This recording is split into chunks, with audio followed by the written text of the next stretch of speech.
गांव में एक छोटा सा बच्चा था। उसके पिता तो थे लेकिन माँ की मृत्यु हो गई थी।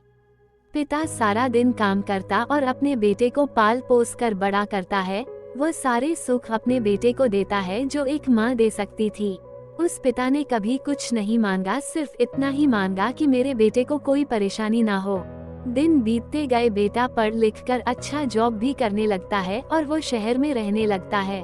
कुछ दिन बाद वो अपने पिता से मिलने आता है और कहता है, पापा मुझे कुछ पैसों की जरूरत है, मैं चाहता हूँ कि शहर में ही जमीन लेकर अपना घर बना लूँ। पिता इस बात को सुनकर बहुत खुश होते हैं, सोचते हैं कि मेरा बेटा है, एक ना एक दिन नाम करेगा।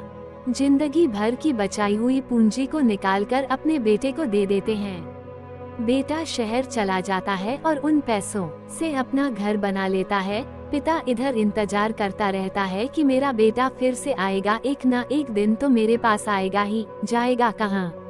उसके पास अब कोई नहीं जाता था, क्योंकि ना ही अब उस पिता के पास पैसे थे और ना ही रहने का जगह था। कुछ दिन बाद बेटा फिर लौटकर आता है और अपने पिता से कहता है, पापा अब आप दादाजी बनने वाले हैं। पिता को बहुत खुशी होती है। इस बात को सुनकर वह कहते हैं, तू मुझे मेरी बहू और पोता से कब मिलाएगा? बेटा कहता है, बस पापा थोड़े दिन और। पापा मुझे कुछ पैसों की जरूरत है, क्योंकि आजकल थोड़ा जॉब में खींच बीच हो रहा है, जिसके कारण से मुझे कुछ दिन के लिए सस्पेंड कर दिया गया है। पिता के पास कुछ नहीं रहता है देने के लिए, लेकिन फिर भी कहता है, अच्छा बेटा तू रुक, मैं अभी आया कुछ पैसों का बंदोबस्त करके। पिता बाद में महाजन से कुछ पैसे उधार लेकर अपने बेटे को दे देता है और बेटा पैसे लेकर शहर चला जाता है।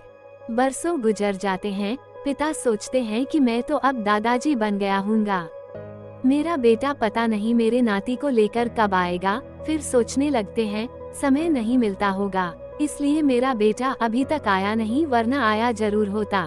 तब तक महाजन 2-3 आदमी को लेकर उस पिता के घर पर आता है और कहता है कि आपके वादे के मुताबिक मैं पूरे 3 महीने बाद आया हूँ, अपने पैसे ले जाने। पिता कहते हैं, मेरे पास पैसे नहीं है देने के लिए। महाजन कहता है, जब पैसे देने नहीं थे तो आपने मुझसे उधार क्यों लिया? तभी पिता कहते हैं, ठीक है रुको, मैं तुम्हारे लिए पैसों का बंदोबस्त करके आता हूँ। और वहाँ के नजदीकी अस्पताल में चले जाते हैं। वहाँ जाकर अपना ब्लड डोनेट करते हैं और अपनी एक किडनी बेच देते हैं और उस महाजन का कर्ज छूटा कर देते हैं।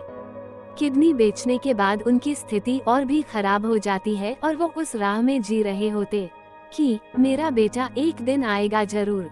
इस आस में जीते जीते एक दिन पिता की मृत्यु हो जाती है, परंतु उस बेटे को अपने पिता को आग देना भी नसीब नहीं हुआ। दोस्तों, एक पिता की दर्द भरी कहानी हिंदी कहानी को पढ़ने के लिए धन्यवाद। आपको ये कहानी कैसी लगी नीचे कमेंट करके हमें जरूर बताइएगा। अगर आपको ये कहानी पसंद आई हो तो अपने दोस्तों के साथ जरूर शेयर करें और ऐसी ही प्यारी कहानियाँ सुनने के लिए हमारे YouTube चैनल से जुड़े।